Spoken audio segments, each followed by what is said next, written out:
नालो मोहम्मद हसन आहे। मां पैदा बरड़े जी में थियुसि 1936 में। मुंहिंजो पीउ पेश इमाम हो मस्जिद जो, ऐं असांखे ख़ैरात जूं मानियूं मिलंदियूं हुयूं जंहिं ते असांजो गुज़र हूंदो हो।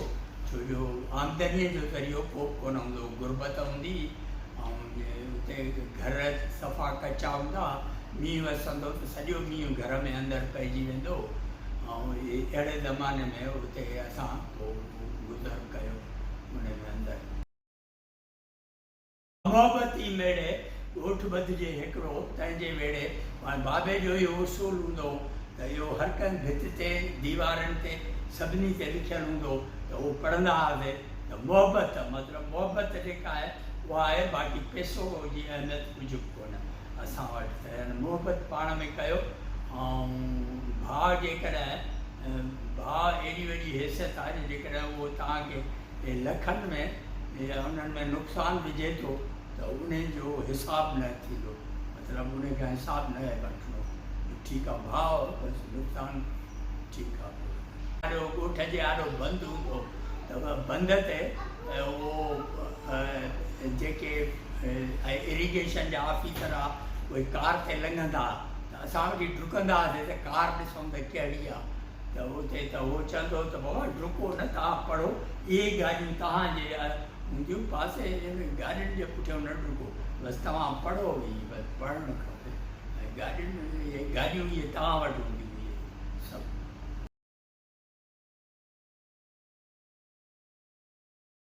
मुंहिंजी माउ जेका हुई सा उन जी पालना अहिड़ी जो मुंहिंजो भाउ अनवर सदाईं चवंदो हो त असां ॼण सोन जे देग ते चढ़िया वेठा आहियूं ऐं इट इज़ 100%।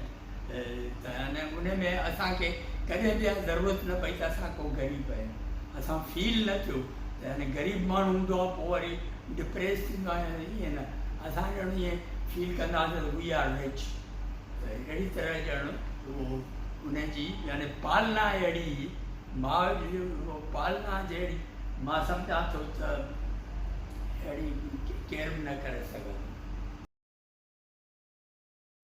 4 भाउर ऐं 4 भेनरूं, 2 त गुज़ारे वियूं, 2 ज़िंदह हुई, हाणे उन मां बि हिकिड़ी गुज़ारे वई आहे, बाक़ी हिकिड़ी आहे भेण। ऐं 4 भाउर आहे, हिकिड़ो वॾो यार मोहम्मद, उहो स्कूल भुटन में उन जो हेड मास्टर हूंदो, ऐं इमाम बख़्श ॿियो भाउ जेको सो उहो मुहने दड़े ते पोइ उनखे नौकिरी मिली। पहिरीं उहो बेरोज़गार हूंदो, दुकानु हूंदो हुअसि उनजो, दुकानु खोलियो हूंदो हुअसि पर उहो न हलियो, पोइ वरी उनखे मुहने दड़े ते नौकिरी मिली उते म्यूज़ियम ते। ऐं उन खां पोइ वरी मुंहिंजो नंढो भाउ अनवर पीरदादो, उहो उन मैट्रिक पास कई, उनखे स्कूल मैट्रिक पास कयईं, ऐं पोइ वरी मां उनखे मास्तरीअ मां मास्तरी पोइ उनखे मिली त उते मुहने दड़े भरिसां मशहूर में, पोइ उते उनखे मां उहो जॾहिं मूंखे नौकिरी मिली त मां उनखे इस्तीफ़ा ॾियारी उतां, ऐं पोइ मां यको पाण सां रहायोमांसि उते।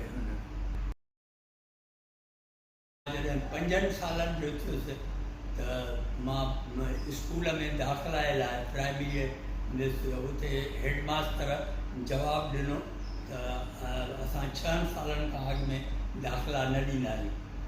पोइ तंहिंजे करे पोइ मां सॼो ॾींहुं रुनो त मां पढ़ण जो शौक़ु हो। छा आहे त नंढे हूंदे असां घर में रुगो बाबो इहो पियो चवंदो त वाह मुंहिंजो औलाद रुगो पढ़े, बाक़ी मज़दूरी बि न करे, कुड़बत बि न करे। तंहिंजे करे उहो असांखे ज़हन में रुगो पढ़णो हो त मां उहो ऑलरेडी अलफ़ बे सॼी यादि हुई, पर मूंखे दाख़िला न मिली। पोइ मां 6 सालनि में दाख़िल थियुसि ऐं पोइ मां उते इहो 1906 सालनि पोइ मां 7 दर्जा यानी फाइनल हिते पास कई, फाइनल सिंधी ॾिनी। उन में जॾहिं मां 6 दर्जे में हुयुसि तॾहिं असांजे ॻोठ में शमसुल उलमा दाऊद पोटरो, उहो DPI हूंदो स्कूलनि जो, उहो विज़िट ते आयो असांजे ॻोठ, ऐं पोइ अचे पुछे त हे केरु आहिनि त उन्हनि चयो त हे फाइनल में आहिनि 3 छोकिरा, कमाल ख़ान, ईदल ऐं अदो यार मोहम्मद, उहे ऐं इमाम बख्श मुंहिंजो भाउ, इहे फाइनल में मां 6 दर्जे में हुयुसि। त पोइ हुननि खां सुवालु पुछे त पाणी हारी सभु का जा सिर घड़ो भरे काले भरे सजणे का पोए कान भरे, ईअं मतिलबु छा आहे? त हुननि खां पुछी त उथी बीह रहियो, जवाबु कोन्हे।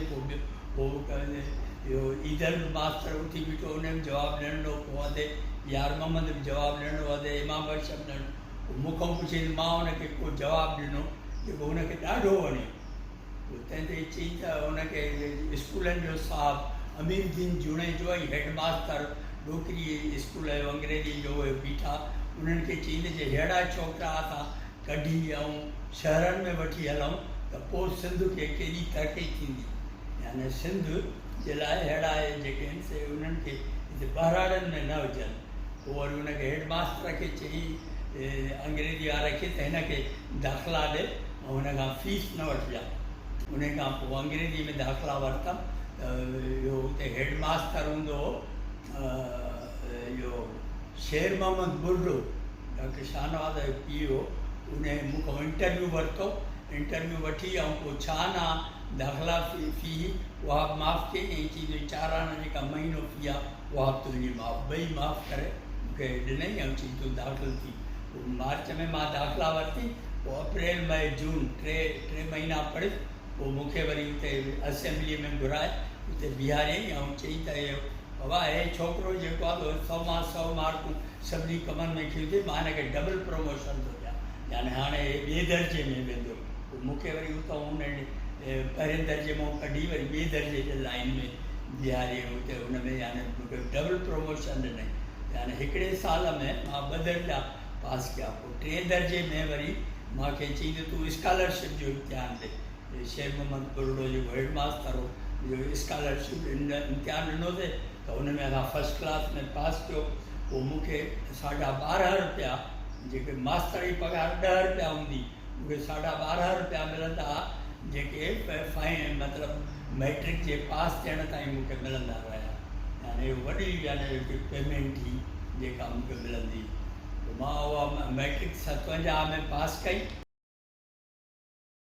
जॾहिं मां फाइनल पास करे ऐं अंग्रेजी में दाख़िला वरिती त उहो जेको रस्तो हूंदो हो सो असां कचो रस्तो हूंदो ऐं उते वेंदा हुआसीं त झंग जे विचूं, यानी मतिलबु ईअं सड़क न हूंदी, कचो रस्तो, ऐं उन में उहो वेंदा हुआसीं त हाणे सुअर हेॾो लंघे वियो, वरी ताईं भॻड़ आयो हेॾो, वरी हीअं इहे जानवर 5-6 क़िस्म जा उहे जानवर मिलंदा हुआ। पंधु वेंदा हुआसीं, उन में असांखे घटि में घटि न तॾहिं बि कलाकु पंध में लॻंदो हो, छो जो सवारी कोन हुई हुते, को रोड कोन हो, रस्तो कोन हो, सवारी कोन हुई, त हुते वेंदा हुआसीं। वरी शाम जो मंझंदि जो वरी मोटंदा हुआसीं। त अहिड़ी तरह उहो यानी उहो 3 किलोमीटर इहो 6 किलोमीटर पंधु होॾे वापसि इहो रोज़ु पंधु करिणो पवंदो हो पढ़ण जे लाइ, अहिड़ो ॾुखियो। पोइ वरी 57 में मां 2 महीननि खां पोइ वरी मुंहिंजी सिलेक्शन थी वई वेटनरी कंपाउंडर। उहो चेकंबाद में कोर्स हो, उते 50 रुपया महीनो मिलंदो हो मूंखे स्कॉलरशिप, जंहिंमें असांजो 20 रुपया ख़र्चु थींदो, भाई 30 रुपया मां घर मोकिलींदो हुउसि उन्हनि जे ख़र्च पखे लाइ। अहिड़ी तरह उहो मां 6 महीननि जो कोर्स कयो। पोइ मां 1 साल कंपाउंडर, ऐं उन ई साल मां वरी वेटनरी जी यानी डॉक्टरीअ जी दाख़िला जो को आयो एडवर्टाइज़, त उन में वियुसि, पर मूंखे उन्हनि सिलेक्ट न कयो, छो जो मुंहिंजी 18 साल ऐं 4 महीना उमिरि हुई। त 18 सालनि में उन्हनि खे खणणो हो, 4 महीना मथे अचनि ओवर एज आहे, तंहिंजे करे असां नथा खणी सघूं। पोइ वरी ॿिए साल मां वरी मां अप्लाई कयो उन में दाख़िला जे लाइ। त उन में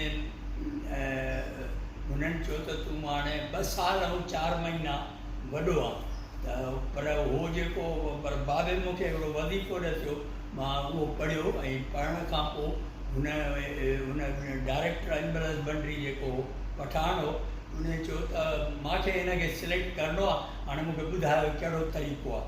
त हुननि चयो त को बि तरीक़ो कोन्हे, हिनखे सिलेक्ट नथो करे सघे, हे ओवर एज आहे। पोइ हुन मूंखां सुवालु पुछियो तूं हिन खां अॻु में छा कंदे? मां चयो मां सरकारी मुलाज़िम आहियां ऐं वेटनरीअ में कंपाउंडर आहियां, इन ई डिपार्टमेंट में। चई कहिड़े सन में?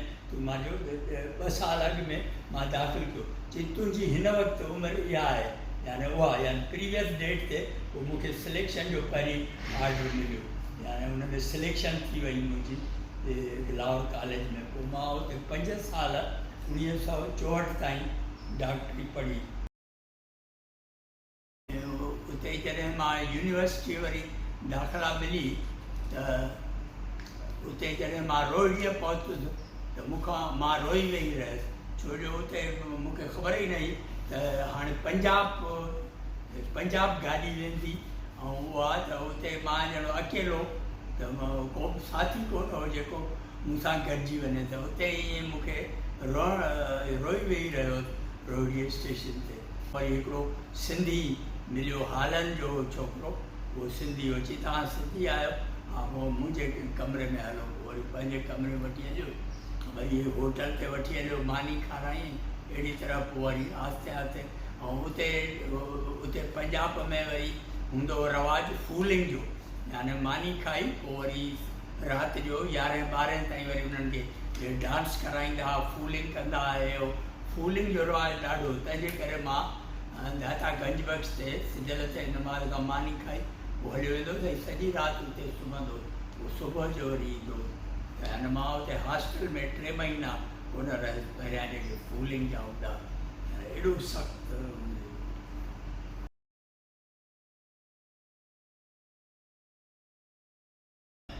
डॉक्टरी पढ़ण खां पोइ वरी मुंहिंजी माण्हू सिफारिश कराईंदा हुआ त वज़ीरनि जी ऐं उन्हनि जी, त असांजो इहो रिचमंड क्राफोर्ड बंदर रोड जी इस्पताल जेका हूंदी, उते दाख़िला मिले। छो उते तमामु घणी एवरेज, तमामु घणी जानवरनि जो इलाजु, ऐं उते तमामु एक्स्ट्रा ऑर्डिनरी सर्विस उते। त उते हर को माण्हू चवंदो त मूंखे उते मिले। त मूंसां 7 ॼणा हुआसीं, 6 खे उन्हनि सभिनी जी सिफारिश कई, पर मूंखे उन्हनि रखियो उते बंदर रोड ते। त इहा हिकिड़ी नई ॻाल्हि हुई जो मूंखे सिलेक्शन थी वई बंदर रोड ते। पोइ मां उते 5 साल पूरा नौकिरी कई।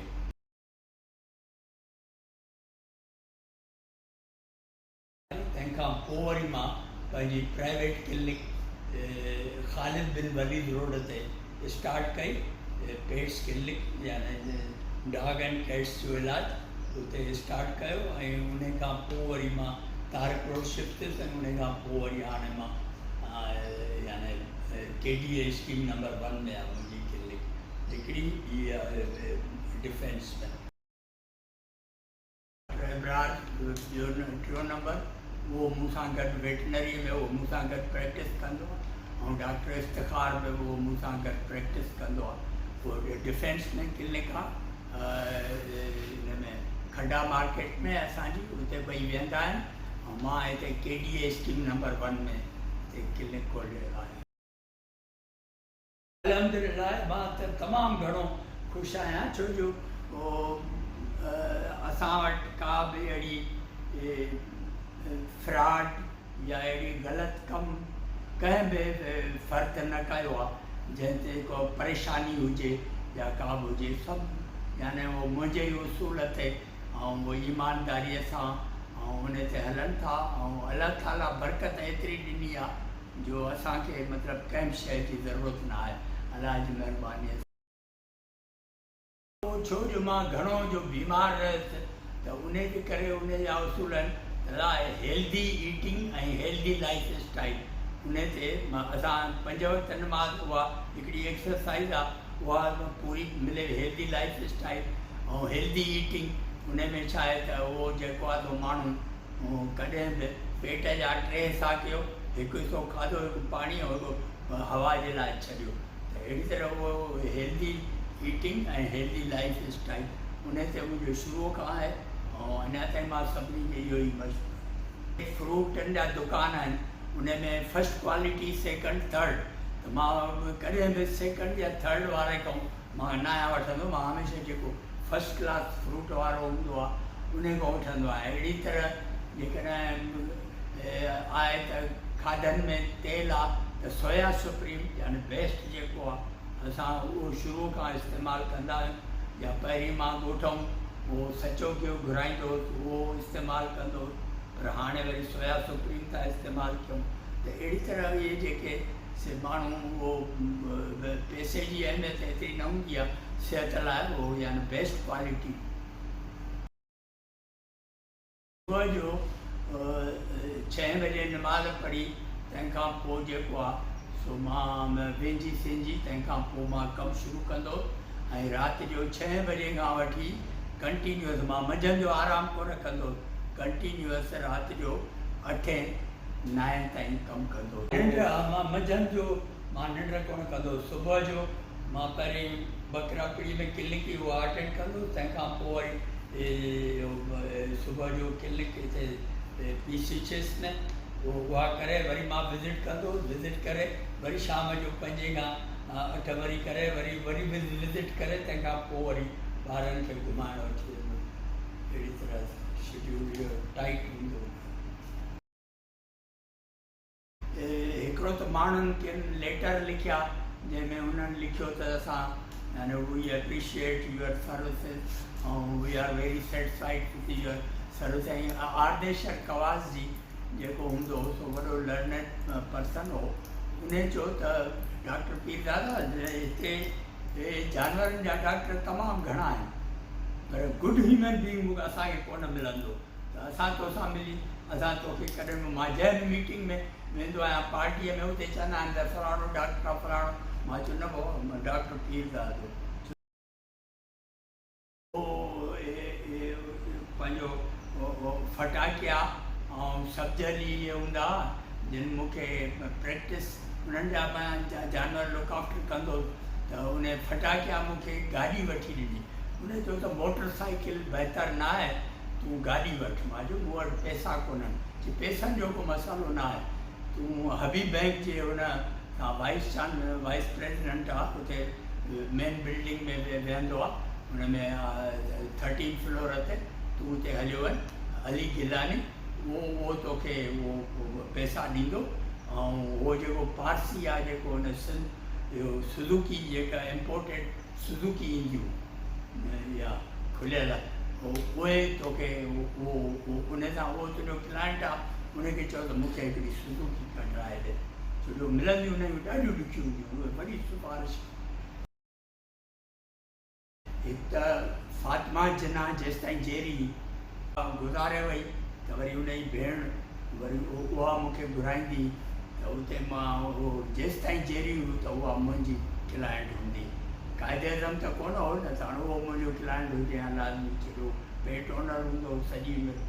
त उहो बाक़ी हिते ज़ुल्फ़कार अली भुट्टो उहो प्राइम मिनिस्टर उहो पर्सनैलिटी हो, उहो या जेके बि एम्बेसडर जेके बि हुआ से सभु मूंखे तमामु all embassies were registered with me, only doctor Pirdada. हिन में शुरूअ खां जीअं त मां जॾहिं बि केरु मूंखां पुछंदो तव्हां छा थींदो, मां डॉक्टर थींदो। यानी मां आॾो मुंहिंजे नाले जे आॾो ईअं लिखियलु हुजे डॉक्टर मोहम्मद हसन पीरदादा। पर पोइ मेडिकल में त आई कांट, मुंहिंजूं मार्कूं त एतिरियूं घणियूं जो मां खजी पियो सघां, पर मां अफोर्ड न पियो करे सघां। हिते वरी स्कॉलरशिप मिली, हिते असांखे 92 रुपया स्कॉलरशिप हूंदो हो महीनो, हुन में 12 रुपया उन जी कॉलेज जी फीस हूंदी, बाक़ी 80 रुपया असां महीनो ख़र्चु कंदा। हुन मां 30 रुपया मुश्किल सां ख़र्चु कंदासीं, भई 50 रुपया बचंदा, उहे मां ॻोठु मोकिलींदो। महिनत ऐं ईमानदारी, अलाह ते यकीन हुजे ऐं उन खां घुरो तव्हांखे उहो यानी माण्हू सोचे बि न पियो सघे त इहे ॻाल्हियूं थी वियूं, त उहो अलाह जे तरफ़ां। छो जो हिकिड़ो माण्हू 2 साल ऐं 4 महीना ओवर एज हुजे, उहो दाख़िला मिली वञे, अल्लाह ताला जी महिरबानी। तो मां चवंदो आहियां त मूं वटि पैसो यानी हिकिड़ो भार हूंदो आहे, जीअं हिकिड़े पैसो जॾहिं हूंदो आहे त ईअं सम्झंदो आहियां भार आहे, पोइ उनखे को न को ख़र्चण जो अंदाज़, यानी कंहिं ग़रीब जी मदद करणु। ॻोठु हिकिड़े दफ़े मां वियुसि त हिकिड़ो दफ़ो न पर घणा दफ़ा साल में 2 दफ़ा वेंदो हुउसि, पोइ हुते वञी हुनजे घर में पैसा ॾियणु, हुनजे घर में हुन पैसा जो हूंदा त का माण्हू इन्वेस्टेड करे सघे पियो, का क्लिनिक खोले सघे पियो, या क्लिनिक खे इस्टेब्लिश करे सघे पियो, पर इहो मूंखे कैलकुलेशन न, बसि इहो त जेका पंहिंजो ॻोठ वारा आहिनि उन्हनि खे पोइ मां ईअं वञी ऐं डिस्ट्रीब्यूट कंदो हुउसि पैसा सभिनी ॻोठ वारनि खे, ऐं उन्हनि खे पोइ चवंदो मां चयसि तव्हांखे कहिड़ी तकलीफ़ आहे, मूंखे हिते सूरु आहे, मां चयो हीअ दवा आहे, इहा पैसा अथव, वञी वठि, अहिड़ी तरह पैसा बि ॾींदोमांसि, वरी दवाऊं बि लिखी ॾींदोमांसि, अहिड़ी तरह पंहिंजे अंदाज़ सां।